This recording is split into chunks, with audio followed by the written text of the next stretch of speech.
ایک تو آپ کو مغالطہ یہ ہے کہ قرآن مجید میں تصویر کشی کو حرام قرار دیا گیا ہے۔ قرآن میں کہیں یہ حکم موجود نہیں ہے، بلکہ قرآن میں تو حضرت سلیمان کے بارے میں آتا ہے کہ ان کے لیے جو جنات جو تھے ان کی غلامی میں وہ تماثیل بھی بناتے تھے، مجسمے بھی بناتے تھے، تو مجسمہ سازی بھی حرام نہیں تھی اس وقت۔ اصل میں یہ حدیث نبوی ہے صلی اللہ علیہ وسلم کہ تصویر بنانا اور مجسمہ بنانا جاندار چیز کا وہ حرام ہے۔ اس وقت تک کیمرہ ایجاد نہیں ہوا تھا، بلکہ ہاتھ سے تصویر بنتی تھی۔ جاندار کی تصویر بن رہی ہے تو ہاتھ سے، مجسمہ بن رہا ہے تو ہاتھ سے، تو اس کے تو حرمت پر پوری امت متفق ہے۔ لیکن جب کیمرہ ایجاد ہو گیا تو ایک نئی چیز آ گئی نا، اس میں اختلاف ہو۔ جیسے شاید آپ کے علم میں ہو، لاؤڈ سپیکر پر ہمارے بڑے بڑے علماء کا فتویٰ تھا اذان حرام ہے، خطبہ حرام ہے، اور فتویٰ کس کا؟ مولانا اشرف علی تھانوی رحمۃ اللہ علیہ کا۔ ایک نئی چیز آئی تھی، اس کے بارے میں ان کی رائے ہوئی، لیکن آج آپ کو معلوم ہے کون سی تھانوی مسجد ہے کہ جس میں اذان جو ہے لاؤڈ سپیکر پر نہیں ہوتی اور خطبہ جو ہے وہ لاؤڈ سپیکر پر نہیں ہوتا۔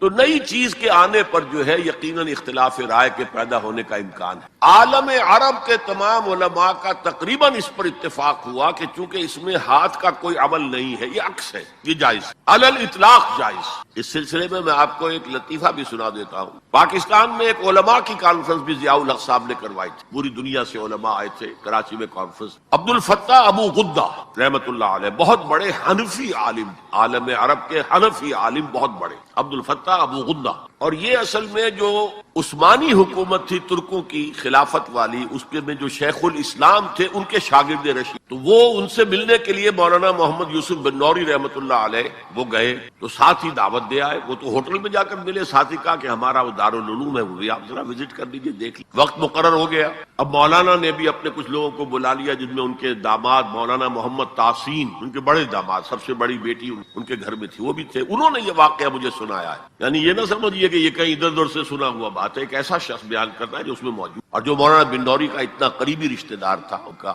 داماد، کہ یہ اب انتظار کر رہے تھے کب آئے، تو اطلاع ہوئی کہ آ رہے ہیں، آ گئے تو نکلے باہر ویلکم کرنے کی، دیکھا کہ وہ ایک کیمرہ لٹکائے ہوئے چلے آ رہے ہیں۔ یہ انہوں نے محسوس کیا یہ اتنا بڑا عالم دین اور یہ کیمرہ، جیسے عام جو ہے لوگ لڑکے بالے لیے پھرتے ہیں کیمرہ، تو وہ اس طریقے سے وہ کیمرہ لیے پھرے، لیکن کیا کہیں، مہمان ہیں، کچھ کہہ نہیں سکتے۔ آ گئے، بیٹھ کر انہوں نے اپنا کیمرہ کھولا اور کہا ذرا ٹھیک ہو جائیے، سورہ اجتماعیہ، میں چاہتا ہوں ایک اجتماعی تصویر ہو جائے گروپ کی، سورہ اجتماعیہ۔ اس پر چیخ پڑے مولانا بن نوری، حرام حرام حرام، ہم نہیں کریں۔ انہوں نے کیمرہ تو بند کیا، لائیے دلیل، حرام ہونے کی دلیل کیا ہے؟ جو دلیل انہوں نے دی وہ کاٹ دی، جو دلیل دی وہ کاٹ دی، جو دلیل کاٹ دی۔ آخر میں مولانا بن نوری کو کہنا پڑا کہ ٹھیک ہے یہ حرام نہیں ہے، لیکن یہ خلاف تقویٰ ہے۔ آپ نے کہا ٹھیک، آپ اس پر قائم رہے، خلاف تقویٰ ہے، مجھے اس پر کوئی وہ نہیں ہے، لیکن یہ کہ آپ حرام کہیں گے تو مجھے دلیل دینی پڑے۔ قرآن و سنت کی روح سے تصویر کشی حرام ہے، تو یہ آپ کے سامنے جو اتنے بڑے بڑے ویڈیو کیمرے گھوم رہے ہیں یا ٹی وی پر آپ کی جو تصویر آ رہی ہے، آیا یہ صحیح ہے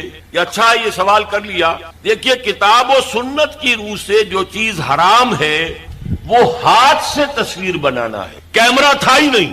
حضور کے زمانے میں ہاتھ سے تصویر بنتی تھی، ہاتھ سے بنائی جانے والی تصویر حرام مطلق ہے، اس سے پہلے وہ بھی حرام نہیں تھی، یہ بھی جان لیجئے۔ جیسے سجدہ تعظیمی جائز تھا، ایسے ہی حضرت سلیمان کے بارے میں آتا ہے، تماثیل، یہ بڑی بڑے تماثیل بناتے تھے لوگ، جنات جو تھے ان کے لیے، لیکن شریعت محمدی میں ہاتھ سے تصویر بنانا، جاندار کی نقشہ ہے آپ کھینچ رہے ہیں، کوئی فطری لینڈسکیپ ہے، کوئی حرج نہیں، جاندار کی تصویر بنانا حرام مطلق ہے۔ لیکن جب کیمرے کی ایجاد ہوئی تو اب یہ مسئلہ اجتہادی ہو گیا کہ آیا وہی حکم اس پر بھی ہوگا کہ نہیں ہوگا۔ عالم عرب کے علماء جو ہیں چوٹی کے، وہ اس کے قائل ہیں کہ اس پر اس حکم کا اطلاق نہیں ہوتا، ہاتھ سے بنانے والی تصویر پر ہوگا۔ البتہ انہوں نے کہا پسندیدہ یہ بھی نہیں ہے، ہاں تعلیم کے لیے اس کو استعمال کرنا جائز ہے۔ ہمارے ہاں کے علماء کی اکثریت اس کی قائل ہے کہ اس کے اوپر بھی وہی حکم ہوگا کہ یہ حرام ہے۔ وہ بھی کہتے ہیں کہ کسی معاشرتی ضرورت کے لیے جائز ہے، پاسپورٹ کے لیے جائز ہے، مجرموں کی شناخت کے لیے جائز ہے، میڈیکل ایجوکیشن کے لیے جائز ہے، وہ اس کو جائز کہتے ہیں۔ اس حوالے سے بہت سے علماء ہیں جن کے فوٹو بھی اخبارات میں چھپتے ہیں، جن کی جو بھی ہوتی ہیں مجالس شورا، ان کے بھی اجتماعات جو ہیں ان کے فوٹو آتے ہیں۔ تو عمل بہت سے حضرات کا مختلف ہے، لیکن ہم عمل کی بات نہیں کر رہے۔ ان کی رائے یہ ہے کہ حرام ہے، البتہ کسی معاشرتی ضرورت کے لیے جائز ہے۔ ہم نے اسی کو اختیار کیا ہے جو معاشرتی ضرورت ہے، اس سے کہیں زیادہ بڑھ کر دین کی ضرورت ہے، دین کے پیغام کو پہنچانے کے لیے۔ اب ایک ہے آپ آڈیو سن رہے ہیں، وہ زیادہ دیر سن نہیں سکتے، ایک ویڈیو ہے، یا تو آدمی آپ کے سامنے موجود ہے، 2 گھنٹے کی تقریر آپ سن سکتے ہیں، ہلتے بھی نہیں،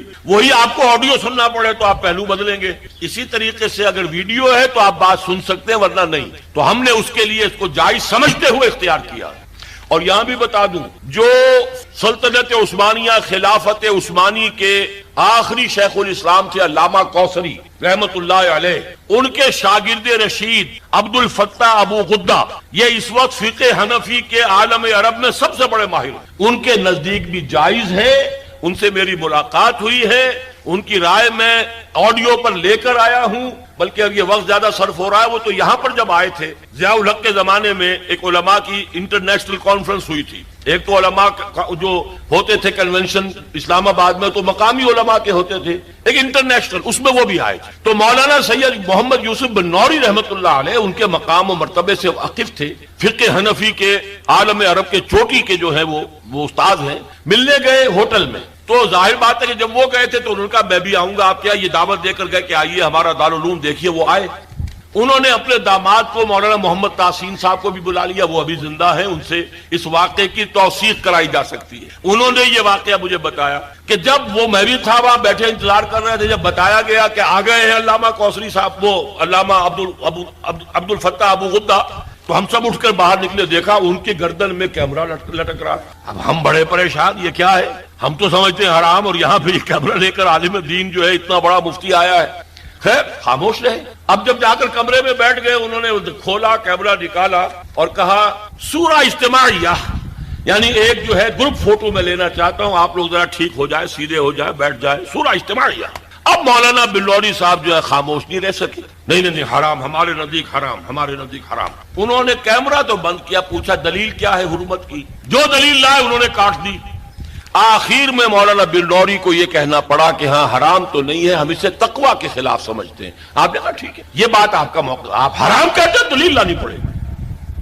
یہ واقعہ بھی میں نے آپ کو بتا دیا ہے کہ یہ ہے اصل موقع۔ بعض چیزیں ہمارے یہاں بس مشہور ہو گئی ہیں، اور بعض علماء، یہاں تک کہ ہمارے اس وقت کے جو علماء ہیں وہاں طالبان کے، وہ بھی اسی طریقے کی عمل کر رہے ہیں۔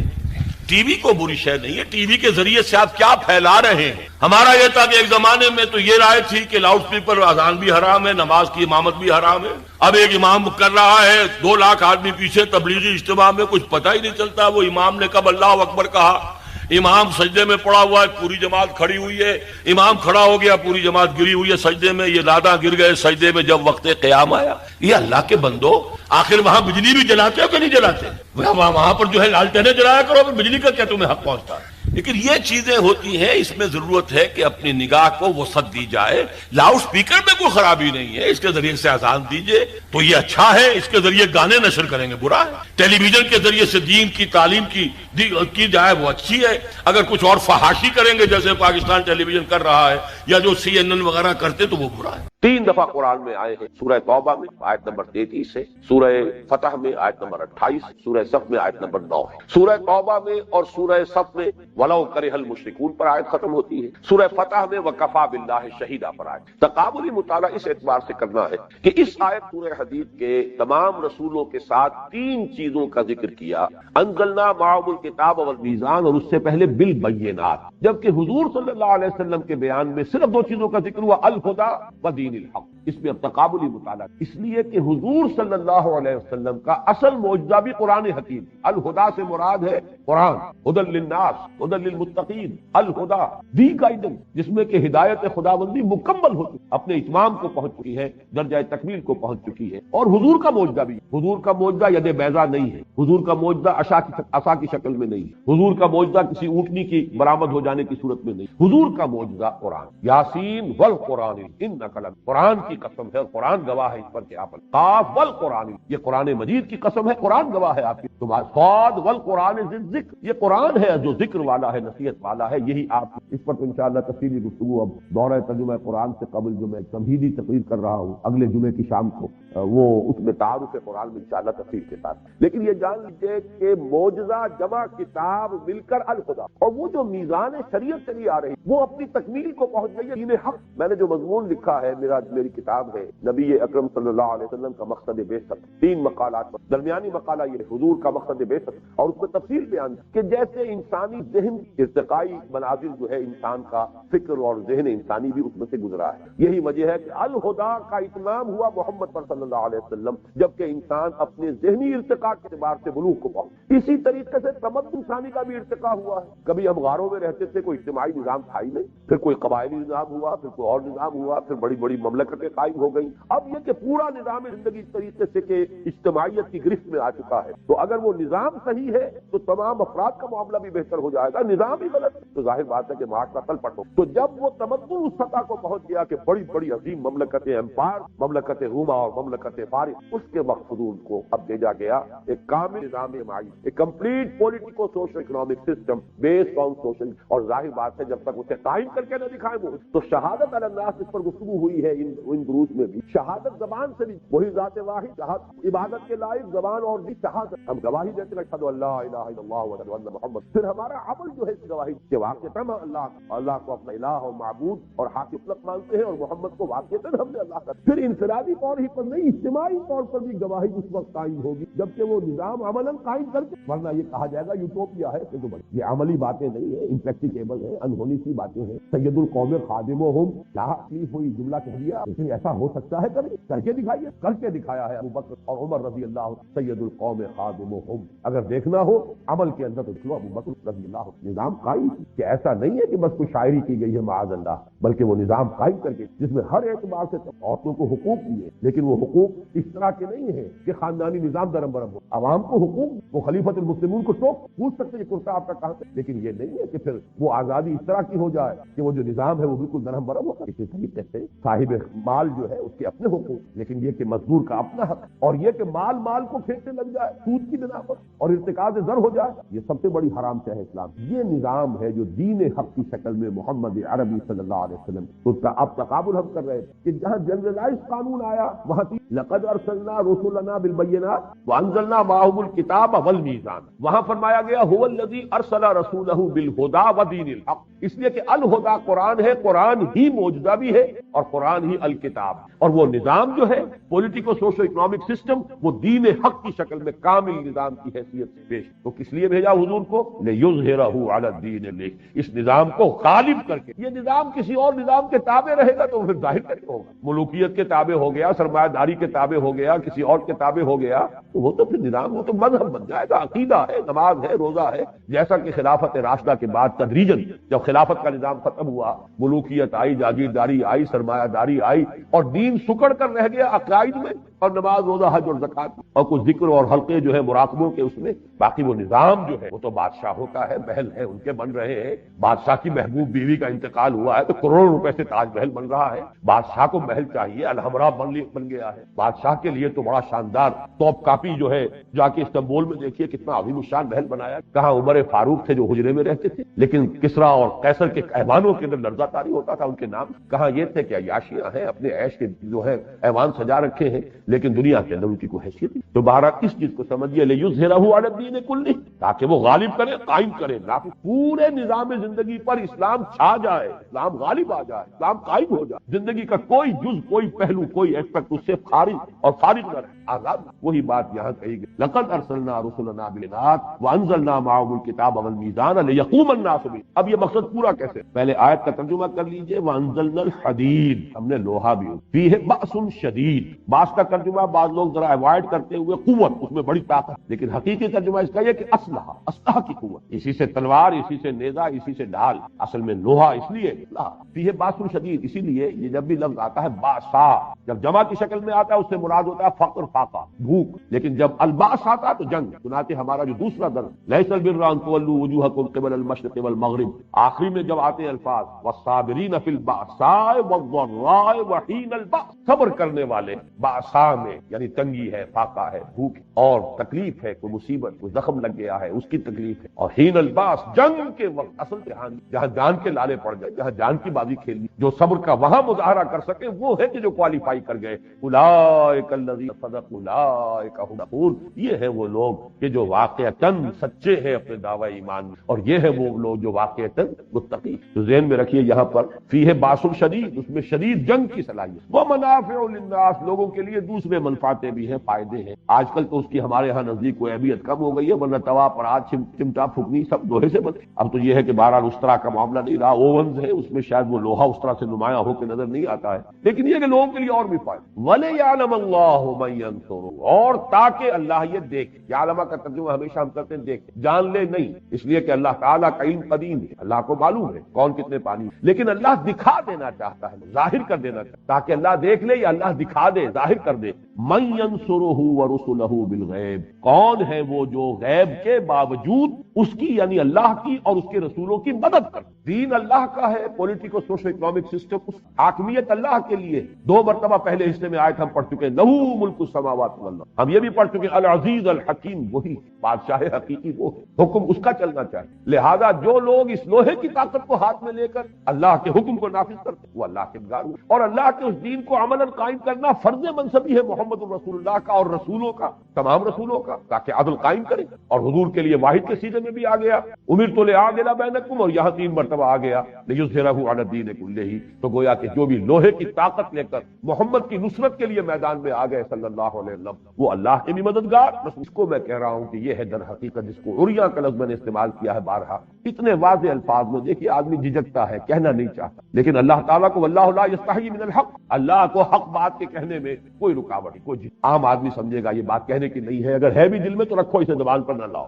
لیکن یہاں اچھی طرح جو بات سمجھا دی گئی ہے وہ کیا ہے کہ ریولوشن یا کسی نظام عدل اجتماعی کو قائم کرنے کا پروسیس، پہلا مرحلہ اس میں یہی ہے کہ جو الہدیٰ دی گئی ہے آپ کو، ہدایت کی کتاب جس میں کہ معجزہ بھی ہے، اس کے ذریعے سے لوگوں کو دعوت دیجیے، ہدایت، دعوت، تبلیغ، اس پیغام کو عام کرنا، لوگوں کو اس پر مطمئن کرنا، ذہناً مطمئن کرنا، قلباً مطمئن کرنا، اس کے مجمرات کو کھول کر بیان کرنا۔ وَنَزَّلْنَا إِلَيْكَ الذِّكْرَ لِتُبَيِّنَ لِلنَّاسِ مَا نُزِّلَ إِلَيْهِمْ، اے محمد صلی اللہ علیہ وسلم، ہم نے آپ پر یہ ذکر نازل فرمایا تاکہ آپ لوگوں کے لیے واضح کریں، بیان کریں، کھولیں، اس کی شرح کریں، اس کی وضاحت کریں جو ان کے لیے نازل کیا گیا۔ یہ سارے کام کیجئے جیسا کہ سورہ جمعہ میں ہم پڑھ چکے، یتلو علیہم آیاتہ ویزکیہم ویعلمہم الکتاب والحکمہ، یہ الہدیٰ کا فنکشن ہے۔ الہدیٰ کے ذریعے سے، جس کی میں نے مثال پچھلی نشست میں دی تھی کہ جیسے پہلا ایکسپیریمنٹ غالباً کرایا جاتا تھا 5ویں جماعت میں، سائنس کا پہلا سبق، لوہ چون ہے، برادہ ہے، اس کا مکسچر ہے، اسے کیسے علیحدہ کریں، میگنیٹ ہاتھ میں لیجئے، اس میں پھرائیے، لوہ چون جو ہے وہ اس کے ساتھ چمٹتا چلا جائے گا،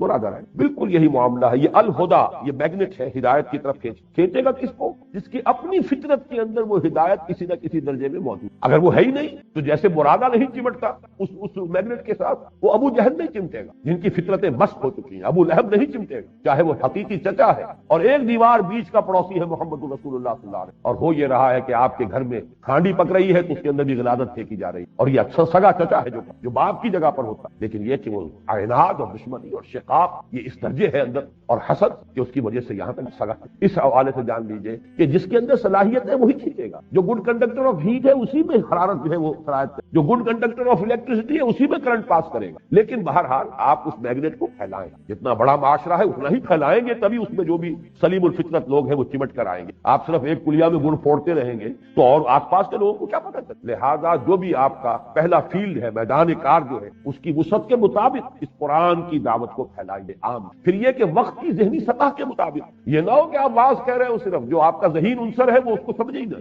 اس کی طرف توجہ ہی نہیں دے گا، واز کہہ رہے ہیں، اس کے لیے دلائل ہونے چاہیے، براہین ہونی چاہیے۔ ادعو الی سبیل ربک بالحکمۃ والموعظۃ الحسنۃ وجادلھم بالتی احسن۔ قرآن جو ہے معاوضہ بھی ہے، قرآن برہان بھی، قرآن میں حکمت میں بھی، ذالک مما اوحی الیک ربک من الحکمہ، قرآن کی حکمت کے ذریعے سے حکماء کو، عقلاء کو، جو بھی آپ کا انٹلیکچوئل ایلیٹ ہے اسے بلائیے، قرآن کے واعظ کے ذریعے سے عوام الناس کو کھینچیے۔ بہرحال جن کے اندر بھی وہ خیر ہے، بھلائی ہے، صلاحیتیں کھنچائیں، لیکن جن کے اندر نہیں ہے وہ تو نہیں آئیں گے، اور جن کے مفادات ہیں وہ بات کو حق سمجھ کر بھی نہیں آئے۔ جیسے کہ میں نے پہلے مثال دی کہ یہود کے علماء سے بڑھ کر کون تھا جو حضور کو پہچانتا؟ یعرفونہ کما یعرفون ابناء، مانا کیوں نہیں؟ ان کی چودراہٹیں تھیں، ان کی مسندیں تھیں، ان کی حیثیتیں تھیں، لوگ ان کے ہاتھ چومتے تھے، لوگ آتے تھے ان سے فتوے مانگتے تھے، ان سے مسئلے پوچھتے تھے، عالم وہ تھے، لہذا اب حضور کو مان لے تو ان کی حیثیت ختم نہیں مانا۔ اس حوالے سے جان لیجئے ایک ویسٹ ویسٹڈ انٹرسٹ اس کا اکثر حصہ رہ جائے گا، جو نہیں مانے گا نہیں قریب آئے گا. اپنے مفادات گرڈ اپ یور لائن، ان کی تو کوشش یہ ہوگی کہ راستہ روکو. نظام کہنا کے پاس مانو یہ معرض انقلاب میں ہے. Your interest are being threatened, gird up your line, resist. آؤ اپنے مفادات کے تحفظ کھڑے ہو. لہذا آخری مرحلہ پھر ایک ہی راستہ ہے کہ جو وہ سلیم الفطرت لوگ آ گئے ہیں ان کو جمع کرے، آرگنائز، ان کا تزکیہ کرے، نیتیں بھی خالص ہو جائیں، کوئی کھوٹ نہ رہے، ان کی شخصیتیں نکھر جائیں، کوئی شک اور شبہ نہ رہے لوگوں کو ان کے کردار کے بارے میں. آزمائشوں میں سے گزرے، امتحانوں میں سے نکلے، پھر ان کو منظم کرو. کوڑا بناؤ انہیں بٹ کر، جیسے کہ آپ رسیوں کو اور مختلف دھاگوں کو بٹ دیں گے تو کوڑا بنے، طاقت بنا. علیحدہ علیحدہ دھاگا جو ہے اس کو توڑ دے گا جو چاہے گا، لیکن جب بٹ کر آپ نے کوڑا بنایا ہے، اب یہ کوڑا باطل کے اوپر یہ ہے. اس کے لیے ظاہر بات ہے ٹکرانا پڑے، اور ٹکرانے کے لیے جب میدان میں آؤ گے تو یقتلون کے ساتھ یقتلون بھی ہوگا. جہاں قتل کرو گے قتل ہوگے بھی. تمہیں کوئی گارنٹی نہیں ہے کہ تم قتل نہیں ہوگے. کوئی لوہے کے جسم تمہیں نہیں دیے گئے ہیں کہ برچھا جو ہے پار نہیں ہوگا. حمزہ کے جسم سے وہ برچھی جو ہے وحشی کی وہ پار ہو گئی، آر پار ناف کے قریب سے جو ہے لگی ہے وہ پار گئی. تو پھر اور کون ہوگا جسے کوئی ضمانت حاصل ہو، کوئی اللہ کی طرف سے انشورنس. ان اللہ اشترى من المؤمنین انفسهم واموالهم بان لهم الجنہ یقاتلون فی سبیل اللہ فیقتلون ویقتلون. اللہ نے اہل ایمان سے ان کے مال، ان کی جانیں خرید لی ہیں جنت کے عوض. تو اللہ کی راہ میں جنگ کر رہے ہیں،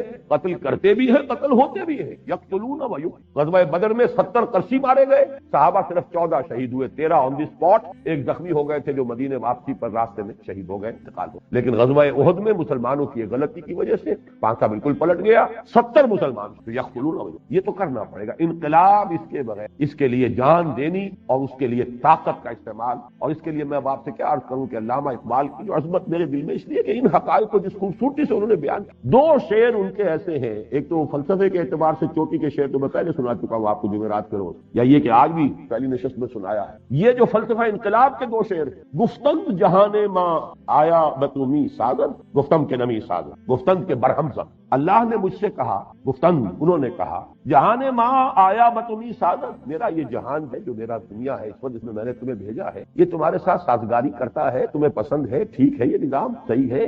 گفتم کے نمی. میں نے کہا نہیں یہ صحیح نہیں ہے، میرے ساتھ سازگاری نہیں کرتا. گفتند کے برہم زن، اللہ نے فرمایا توڑ پھوڑ کر رکھ دو. برہم زن، اور برہم زن کے لیے راستہ کیا ہے؟ با نشہ درویش دد ساز و دمادم زن. پہلا مرحلہ درویشی کا ہوگا، دعوت ہے، تبلیغ ہے، گالیاں کھا کر بھی دعائیں دینی ہوگی، پتھراؤ کے جواب میں بھی اللہ توفیق دے تو پھول پیش کرنے ہوں، جو لوگ خون کے پیاسے انہیں معاف کرنا ہو. تاکہ جیسے کہ اللہم اہد قومی انہم لا یعلمون، اس کو یوں سمجھیے کہ بدھ مت کا بھکشو بھی میں اگر کہوں تو غلط نہیں ہے. دعوت کے مرحلے میں یہ روش اختیار کرنی پڑے.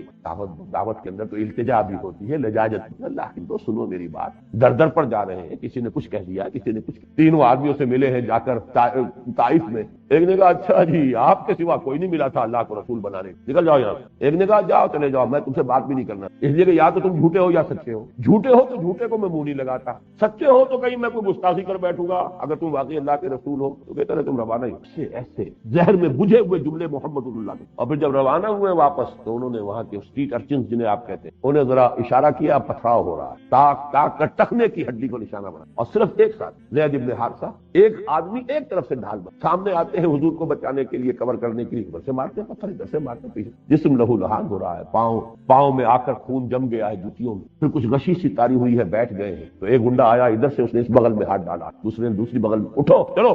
یہ نقشہ ہے اللہ کے رسول کا، محبوب رب العالمین کا، سید الاولین والآخرین کا. داعی فریاد آئی ہے زبان پر، اللہم الیک اشکو ذو فقر قوتی وقلت حیلتی وہوانی علت الی من تکل الی بعید یتجہمنی او الی عدو من لگتا امری. اے اللہ تیری ہی جناب میں فریاد لے کر آیا ہوں، وسائل کی کمی کا، اپنی قوت کی کمزوری کا. کہاں جاؤں، کس سے شکوہ کروں، کس سے فریاد کروں؟ مجھے کس کے حوالے کر دیا؟ دشمن کے حوالے کر دیا، جو چاہے کریں گے. یہ فریاد آئی. اس وقت وہ فرشتہ آیا ہے ملک الجبال کہ اللہ نے مجھے بھیجا ہے، میں ان پہاڑوں پر معمور فرشتہ ہوں، آپ اگر حکم دیں میں ان دونوں پہاڑوں کو ٹکرا دوں گا جس کے مابین یہ طائف کی بست. فرمایا نے کیا عجب کہ اللہ تعالیٰ ان کی آئندہ نہ. بتائیے کون بدھ مت کا بھکشو اس سے آگے جائے گا؟ درویشی. اور جب کہ نگاہوں کے سامنے ذبح کی، حضرت سمیہ ذبح کی جا رہی، حضرت یاسر ان کے شوہر جس بری طریقے سے ٹارچر کیا ابو جہل سرے عام. اور حضور پاک سے گزر کہتے ہیں اسبروا یا اعلی یاسر فإن موعد اللہ. اے یاسر والو صبر کرو، تمہارے جنت، تمہارے وعدے کی جگہ اللہ کے ہاں جنت. لیکن ساتھیوں میں سے کسی کو اجازت نہیں دی کہ جا کے ابو جہل کی ٹکا موٹی کر دیں.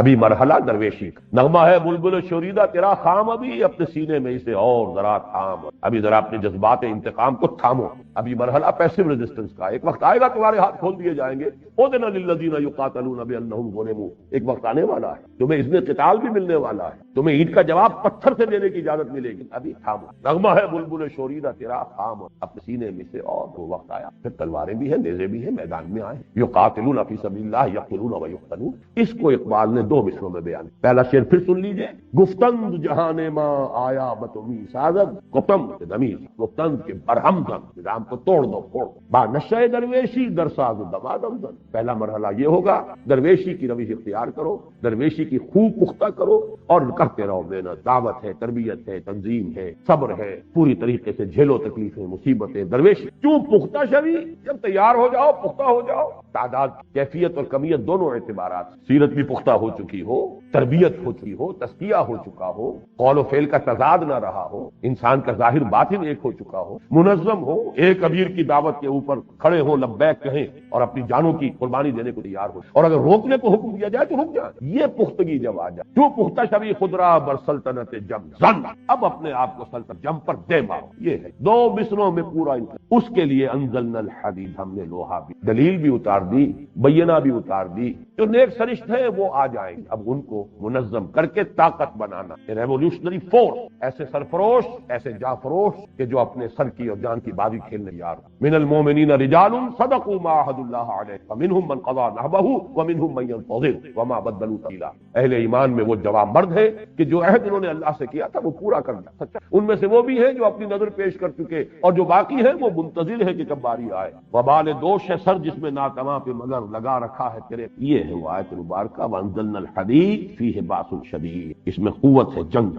ومنافع للناس، کچھ اور فائدے بھی، پھکنی اور توا اور پرات اور چمٹا اور بالٹی وہ بھی بنا لو، وَلِيَعْلَمَ اللَّهُ مَن يَنصُرُهُ وَرُسُلَهُ، تاکہ اللہ دیکھے کون ہے وفادار بندہ، کون ہے صادق الایمان، ایمان کا دعویٰ تو آسان ہے۔ اب دیکھیے اس کے ساتھ ایک تو وہ آیت جوڑ لیجئے سورہ صف کی، ان اللہ یحب الذین یقاتلون، یہ صورت ایسی عجیب ہے، اس میں نہ لفظ جہاد آیا نہ قتال آیا، دونوں کے مضامین موجود، حدید، لوہا، اسلحہ کا ذکر، لیکن یہ کہ اصل میں سارے مضامین کل مسبحات کے اس میں جمع، وَلِيَعْلَمَ اللَّهُ مَن يَنصُرُهُ، محبت مجھے ان جوانوں سے ہے ستاروں پہ جو ڈالتے ہیں کمند، اللہ کو محبوب وہ بندے ہیں، وہ نہیں کہ تو فقط اللہ اللہ اللہ اپنے گھروں میں بیٹھے ہوئے ضربے لگائے جاؤ، ساری عمر ضربے ہی لگاتی گزار دو، کوئی باطل کے ساتھ کبھی نہ پنجہ آزمائی کرنا، نہ کبھی باطل کو للکارنا۔ ان کے بارے میں تو حدیث سنا دی حضور نے، اور اللہ عز وجل الی جبرائیل علیہ السلام ان اقلب مدینہ کذا و کذا باہلھا، اللہ نے حضرت جبرائیل کو حکم دیا فلاں فلاں بستیوں کو تلپٹ کر دو اس کے رہنے والوں سے، قال فقال ان فیھا عبدک فلانا لم یعصک طرفۃ عین، حضور فرماتے کہ حضرت جبرائیل نے عرض کیا پروردگار اس بستی میں تو فلاں بندہ بھی ہے جس نے آج تک کبھی پلک جھپکنے جتنی دیر بھی معصیت میں بسر، قال فقال اقلبھا علیہ وعلیہ، حضور فرماتے اس پر اللہ نے فرمایا الٹو اس بستی کو پہلے اس پر پھر دوسرے، فإن وجهه لم يطمع في ساعة قط، اس لیے کہ اس کے چہرے کا رنگ میری غیرت کی وجہ سے کبھی متغیر، بیٹھا رہا اپنی ذاتی نیکی اور ذاتی تقویٰ اور ذاتی عبادت گزاری اور ذاتی جو ہے تہجد گزاری اور مراقبے، یہ باطل جو ہے فلرش کرتا رہا، پھیلتا رہا، اس کا بول بالا ہوتا رہا، شریعت کی دھجیاں بکھرتی رہی، یہ لگا رہا اپنے اسی کام میں، تو یہ زیادہ بڑا مجرم ہے دوسروں سے، اقلبھا علیہ وعلیہم، الٹو اس بستی کو پہلے اس پر پھر دوسرے، یہ نہیں ہے راستہ۔ ہاں اپنی تربیت، اپنا تزکیہ یہ کیے بغیر میدان میں آ جاؤ گے تب وہی کچھ ہوگا جو آج جہاد کے نام سے ہو رہا، وہ جہاد بھی بدنام ہوگا اور جہاد فساد کی شکل اختیار کرے، نہ دعوت کا مرحلہ آیا، نہ تربیت کا مرحلہ آیا، نہ تزکیے کا مرحلہ آیا، نہ اپنے قول و فعل کے اندر درستی کی گئی، یہ سب کچھ نہیں ہے، اور نکل کھڑے ہوئے تلواریں لے کر اور کلاشنکوف لے کر، اور وہ جہاد ہو رہا ہے، اس جہاد کا جو بھی دنیا میں مذاق ہو رہا ہے، بدنام ہو رہا ہے وہ جہاد، بدنام کنندگان نکو نامے چند، دین کی بنیادی اصطلاحات کو جس طریقے سے اس وقت ہم رسوا کر، اس کا نتیجہ فساد ہو رہا ہے، کچھ حاصل، تو یہ ہے اصل میں پورا پروسیس جس پر کہ وہ منہج انقلاب نبوی میری کتاب ہے، انگریزی میں اس پر اب پورے کیسٹ انگریزی میں موجود ہیں، اردو میں موجود ہیں، 5 میں نے لیکچر جو ہے پچھلے سال محاضرات قرآنی میں غالباً 2 گھنٹے کے وہ لیکچرز ہیں، 3 ہمارے کیسٹ جو ہے اس کے ویڈیو کیسٹ کے اندر وہ پورا میرا منہج انقلاب نبوی کیا ہے، اس کے مختلف مراحل کیا ہے، اور یہ کہ قتال کی آج کے زمانے میں کیا ایک ون وے قتال بھی ہے، یک طرفہ جنگ، اور یک طرفہ جنگ یہ ہے کہ آپ مظاہرے کے لیے پکیٹنگ کے لیے آ جائیے، نہیں دیں گے اب ہم یہاں پہ ٹیکس نہیں دیں گے، لگان نہیں دیں گے، یہ حرام کا کام ہو رہا ہے، جو یہ سودی نظام ہے جو چل رہا ہے، ہم نہیں دینے کو تیار ہے، آپ پر گولیاں برسیں گی، گولیاں کھائیے، لیکن یہ کہ جس طریقے سے ایرانیوں نے 30-40 ہزار جانیں دے دی، لیکن پھر انقلاب آ گیا، کشمیر میں بھی 40 ہزار جانیں دی جا چکی. کہاں ایران جتنا بڑا ملک, کہاں وہ کشمیر, اگرچہ اسے ایران صغیر کہتے ہیں, کل جسے اہل نظر کہتے تھے ایران صغیر, لیکن اگر یہ اعداد و شمار صحیح ہے, اور اس کا میں سمجھتا ہوں کہ بالکل غلطی کا کوئی امکان ہی نہیں جس طریقے کا وہاں قتل عام ہو رہا ہے, لیکن یہ کہ 40,000 جانے کے باوجود جو ہے نتیجہ کیا ہے, اور وہاں پر بھی اگر وہ جانے دی گئی بادشاہ کو بھاگنا پڑا, اس لیے کہ وہ ون وے وار, انہوں نے مارا کسی کو نہیں, خود مرے. نتیجہ یہ ہوا کہ الٹی فوج جو ہے, اندیشہ ہو گیا شاہ کو کہ یہ فوج الٹ پڑے گی میرے, آخر ان کے کتھ اینڈ کن ہیں, انہی کے لوگ, انہی کے بھائی بہن, انہی کے بھتیجے بھانجے سامنے موجود ہیں. تو ایک حد تک تو جیسے کہ یہاں پر بھٹو صاحب کو جواب دے دیا تھا فوج نے, صاحب جناب کب تک ہم لوگوں کو, اپنے قوم کے لوگوں کو, یہ کوئی آکوپیشن آرمی تو نہیں ہے, نیشنل آرمی ہے, کتنوں کو مارے گی, کیوں مارے, آپ کوئی معاملہ کیجیے جا. کہا تھا انہوں نے, میں نے دیکھا تھا ان کا ٹیکس, میری کرسی بہت مضبوط ہے, لیکن آپ نے دیکھا کہ وہ کرسی تو بڑی کمزور ثابت تھی. کرسی تو مضبوط تھی فوج کے بل پر, جب فوج نے جواب دے دیا تو کرسی کا مضبوط رہی, وہ تو 2 ہاتھ 2 پاؤں اس کے تھے جیسے کسی بھی آدمی کے ہوتے. یہ ہے در حقیقت آج کے زمانے, اس پر تفصیل سے میں نے بحث کی اس کتاب میں, منہج انقلاب. پہلے آبجیکٹیولی سمجھیے حضور کی سیرت, اس کے کیا مراحل, کیا ہوا, پہلے کیا ہوا, پھر کیا ہوا, پہلے یہ ہوا تو کیوں ہوا, بعد میں یہ ہوا تو کیوں ہوا. پہلے 13 برس تک یہ حکم ہے کہ چاہے تمہارے ٹکڑے اڑا دیے جائیں تم ہاتھ نہیں اٹھاؤ, اور اس کے بعد یہ قاتلوا فی سبیل اللہ وقاتلوہم حتی لا تکون فتنۃ ویکون الدین کلہ. زمین و آسمان کا فرق ہے کہ لیکن حکمت ایک ہی پروسیس کے یہ 2 مختلف مراحل ہیں. اسی طرح ایک وقت میں دب کر صلح کر, صلح حدیبیہ ہوئی ہے یقیناً بڑی ان ایکول, وہ جو اس کی جو ٹرمز, وہ یقیناً اس مسلمان, اسی وجہ سے تو میں نے آپ کو بتایا ایک آدمی نہیں اٹھا عمرہ جو ہے اپنے عمرے کا احرام کھولنے, ایک آدمی نہیں اٹھا. اس درجے دل جو ہے زخمی تھے مسلمان کہ ہم کیوں دب کر صلح کر. لیکن یہ ہے کہ 1 سال کے بعد قریش کا سردار ابو سفیان چل کر آتا ہے مدینے, خوشامدید کر رہا ہے, سفاری سے کروا رہا ہے خدا کے لیے, صلح دوبارہ کر لی, حضور نہیں کر رہے. کیوں؟ اسی کو ٹائم بھی نے کہا نا, کیونکہ ان کی تو آنکھیں اندھی ہیں, انہوں نے تو ظاہر کو دیکھا ہے, انہوں نے کنٹراسٹ شو کیا ہے. Muhammad field as a prophet but succeeded as a status مین. مکے میں محمد نظر آتے ہیں واقعی جیسے نبی تھے, جیسے ان کا تصور نبی کا حضرت یحییٰ کا, حضرت عیسیٰ کا, تو مکے والا محمد تو واقعی یحییٰ اور عیسیٰ والا ہی ہے, دعوت دے رہا ہے, تبلیغ کر رہا ہے, مارے کھا رہا ہے, گالیاں سن رہا ہے, but he fled there as he says. Muhammad fled at Mecca, Muhammad field as a prophet but succeeded as a status مین. مدینے میں آ کر تو ایک مدبر ہے, حکمران ہے, جنگجو ہے, سپہ سالار ہے, وہاں کامیابی ہوئی ہے تو اس سے ہوئی, یہ اس کا قول. اور ڈاکٹر منٹگومری واٹ, اس نے پھر اسی جملے کو در حقیقت جو ہے 2 والیوم اس کو expound, Muhammad at Mecca, Muhammad at Madinah, to highlight the contrast کہ مکے والا محمد تو بالکل ہی کچھ اور تھا, مدینے والا محمد بالکل کچھ اور نظر آتا. معاذ اللہ, حیثیت ایک ہی ہے, پروسیس ایک ہی, لیکن پروسیس کے مراحل. ایک مرحلہ انقلابی جو ہے وہ ہے با نشہ درویشی در ساز الزمان, یہ مکی دور ہے, کیوں پختہ شبی خدرا بر سلطنت جم زنگ, یہ ہے دوسرا مرحلہ. ظاہر بات ہے اس کے بغیر کوئی انقلاب آئی نہیں سکتا. یہ ہے اصل پروسیس جو اس آیت میں, اور بڑے واشگاف الفاظ میں, جیسا کہ میں نے عرض کیا کہ لوگوں کو جھجک آتی ہوگی, اللہ کو کوئی جھجک, واللہ لا یستحی من الحق, صاف کہا اس نے, لوہا اتارا ہے. وہ جو پنجابی میں کہا جاتا ہے کہ 4 کتاباں عرشوں آئیاں, 5واں آیا ڈنڈا. وہ ڈنڈا جو ہے اس کی اپنی اہمیت, اس کی ضرورت. لقد ارسلنا رسلنا بالبینات وانزلنا معهم الکتاب والمیزان لیقوم الناس بالقسط. یا تو تلاوت کرتے رہیے, ثواب لیتے رہیے, تراویح پڑھتے رہیے اور ثواب لیتے رہیے, جبکہ قرآن یہ کہتا ہے کہ یا اہل الکتاب لستم علی شیء حتی تقیموا التوراۃ والانجیل وما انزل الیکم من ربکم. اے کتاب ماننے والو اہل کتاب, تمہاری کوئی حیثیت ہماری نگاہ میں, یو اسٹینڈ نو ویئر, لستم علی شیء حتی تقیموا التوراۃ والانجیل وما انزل الیکم من ربکم, جب تک کہ تم تورات اور انجیل کو, جو کچھ تمہارے رب کی طرف سے تم پر نازل ہوا ہے, اس کو قائم نہیں. قرآن پڑھتے رہو, قرآن سنتے رہو, قرآن یاد کرتے رہو, حسن قرات کے مقابلے کرو, ریڈیو پر بھی ہو رہے ہیں, سب کچھ ہو رہا ہے, جشن ہو رہا ہے, 1400 سالہ جشن نزول قرآن. قرآن قائم کرنے, یا اہل القرآن لستم علی شیء حتی تقیموا القرآن. قرآن یہ میزان عدل, اس نے جو بھی نظام دیا, اس نے جس کا جو حق معین کیا اس کو دو, جس کی جو ذمہ داری ہے اس کے اوپر عائد. یہ نہیں کرتے تو پھر یہ صرف تلاوت ہے, اس کا ثواب جو لے رہے ہو اللہ تعالیٰ کے حق سے کچھ. لقد ارسلنا رسلنا بالبینات وانزلنا معهم الکتاب والمیزان لیقوم الناس بالقسط وانزلنا الحدید فیہ بأس شدید ومنافع للناس ولیعلم اللہ من ینصرہ ورسلہ ان اللہ قوی عزیز. من ینصرہ ورسلہ بالغیب, بالغیب کے بارے میں جان لیجئے. مجھے مولانا اصلاحی صاحب کی بات پسند ہے کہ یہ بات جو ہے ظرفیہ, اصل میں بڑی پیاری بات ہے, فلسفیانہ بھی ہے یہ بات کہ اللہ غیب میں نہیں ہے, غیب میں ہم. میری ایک تقریر ابھی شائع ہوئی ہے تازہ میثاق میں, وہ حقیقت دعا اس میں دیکھ رہا تھا, اس میں بھی میں نے وہ عربی کے اشعار دیے ہیں. اغیب وذو اللطائف لا یغیب وارجوہ رجاء لا یخیب. میں غائب ہو جاتا ہوں, وہ اللہ تو ذو اللطائف, تو وہ کہاں غائب ہو, تو غائب نہیں ہو, وہ تو ہر آن ہر جگہ موجود ہے. یہ تو پردے ہماری آنکھوں پر پڑے ہوئے ہیں نا, تو ہم غیب, وہ غیب, تو غیب ہے کہ او پیداس تو زیر نقابی. بڑا پیارا یاد آ گیا. گیا بر وقت، وہ تو سامنے ہے، ظاہر ہے، الظاہر، ہاں تو زیر نقاب ہے، تو محبوب ہے، تو پردے میں آیا ہوا ہے، غیب کا پردہ تجھ پر پڑا،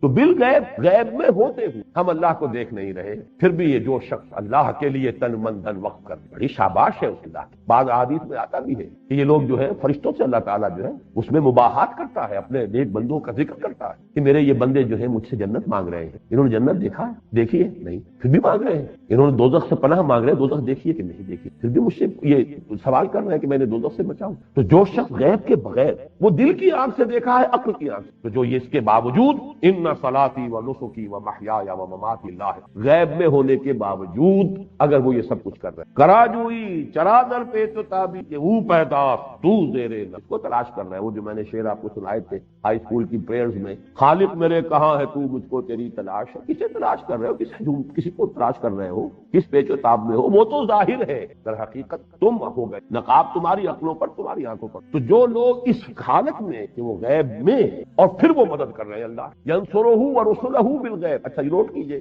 ایک خیال ہو سکتا ہے کہ رسول تو غیب میں نہیں تھے، یا رسولوں سے صحابہ جو ہے رسول سے غیب میں تو نہیں تھے، حالانکہ غیب میں سامنے جو موجود تھے وہ محمد ابن عبداللہ ابن عبد المطلب، رسول کی رسالت تو غیب میں ہے۔ کیا کسی نے آنکھوں سے جبرائیل کو آتے دیکھا تھا؟ جبرائیل اگر آئے بھی کبھی انسانی شکل میں تو انسان آیا مل کے چلا گیا۔ در حقیقت رسول کی رسالت بھی غیب کی بات تھی، اور اس سے لوگ اس وقت بھی غیب میں سامنے جو نظر آتے تھے، اسی لیے تو منافقین تھا۔ کیوں مانے ہم ان کی ہر بات؟ ان کے بھی دو ہاتھ ہیں دو پاؤں ہیں، ہاں جو قرآن یہ کہہ رہے ہیں کہ قرآن نازل ہوا اس کو ہم، یہی ہمارے ہاں یہ حسبنا کتاب اللہ، اور جو بھی ہمارے ہاں قرآن اہل قرآن کا جو فتنہ ہے، در حقیقت اس کی جڑیں اسی منافق کے ساتھ میں۔ رسول کی اطاعت کیوں کریں؟ جان لیجئے کہ اصل میں جو اللہ کی مدد کر رہا ہے، جو اللہ کے رسول کی مدد کر رہا ہے، دونوں حالتوں میں غیب میں ہو کر مدد، وہ مدد در حقیقت محمد ابن عبداللہ ابن عبد المطلب کی نہیں کر رہا ہے صلی اللہ علیہ وسلم، محمد الرسول اللہ کی کر رہا ہے صلی اللہ علیہ وسلم۔ اور ظاہر بات ہے کہ رسالت ان کی وہ ان کے لیے وہ غیب میں ہے یا وہ خود اس سے ہے۔ وَلِيَعْلَمَ اللَّهُ مَن يَنصُرُهُ وَرُسُلُهُ، تاکہ اللہ دیکھے یا اللہ ظاہر کر دے کون ہے اس کے وہ وفادار صادق ایمان جو غیب میں ہونے کے باوجود اس کی اور اس کے رسولوں کی مدد، جان ہتھیلی پر رکھ کر تلوار کی طاقت ہاتھ لے کر میدان میں آتے ہیں،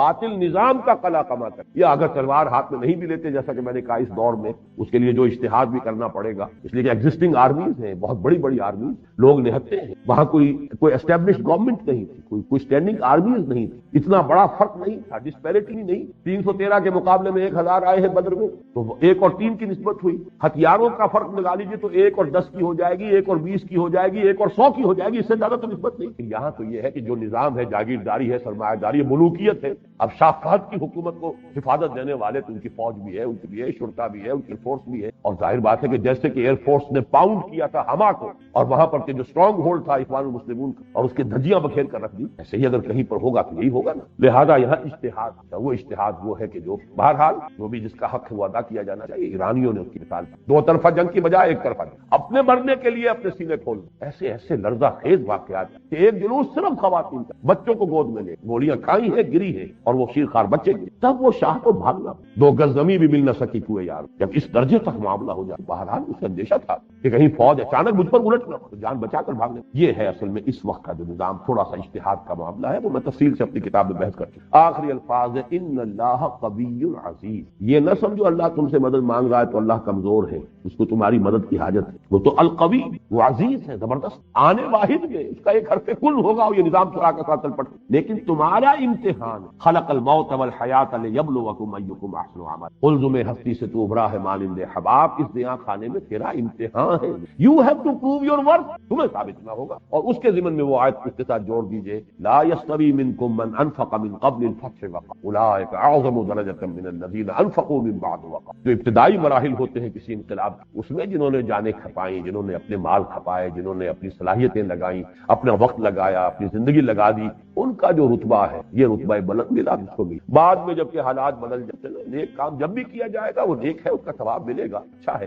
لیکن قدر و قیمت میں زمین و آسمان کا فرق۔ تو ایک تو یہ ذہن میں رکھو کہ یہ سب کچھ اس لیے کہ اللہ تمہیں دیکھنا چاہے، بھلے یعلم اللہ من ینصرہ ورسلہ بالغیب، وہ بھی اور باقی اللہ خود القوی ہے، الزبردست توانا ہے، جب چاہے آنے واحد میں نظام برپا کر سکتا ہے، لیکن تمہاری ابتلاء و آزمائش کے لیے وہ تمہیں یہ موقع دے رہا ہے۔ آخری شعر وہ پھر سنا رہا ہوں، منت بنے کہ خدمت سلطان ہمیں کنی، منت شناس زو کہ بخدمت بداشت تم احسان نہ دھرو، بادشاہ کی خدمت کر رہے ہو، بادشاہ پر کوئی احسان نہیں ہے، بادشاہ کا احسان مانو کہ اس نے تمہیں اپنا موقع۔ بارک اللہ لی ولکم فی القرآن العظیم ونفعنی وإیاکم بالآیات